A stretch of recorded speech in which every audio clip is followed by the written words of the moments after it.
तील 9 सदस्यांना आज आपण निरोप देत आहोत। त्यामध्ये उद्धव ठाकरे साहेब आहेत, डॉक्टर नीलमताई गोरे आहेत, अमोल मिटकरी आहेत, शशिकांतराव शिंदे आहेत, रणजित सिंग मोहिते पाटील आहेत, राजेश राठोड आहेत, संदीप जोशी आहेत, दादाराव केचे आणि संजय केनेकर आहेत।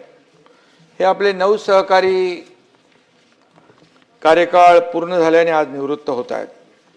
गेल्याच आठवड्यामध्ये राज्यसभेतील काही सदस्यांच्या निरोप समारंभात या देशाचे लोकप्रिय प्रधानमंत्री नरेंद्र मोदीजी यांनी भाषणात सांगितलं, ते म्हणाले, राजकारणात पूर्णविराम कधीच नसतो।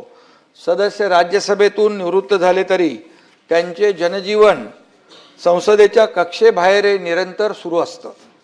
त्याच धर्तीवर आज विधान परिषदेतून निवृत्त होणाऱ्या सदस्यांचं कार्य यापुढेही निरंतर सुरू राहील याची मला खात्री आहे आणि यापैकी काही सदस्य पुन्हा सभागृहात येतील त्यासाठी देखील मी शुभेच्छा देतो।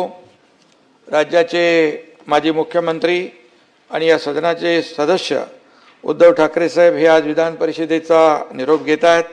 त्यांना निरोगी दीर्घायुष्य लाभो अशा मनापासून शुभेच्छा देतो। तसेच त्यांना पुढील राजकीय वाटचालीसाठी देखील खूप खूप शुभेच्छा देतो। आमच्या शिवसेना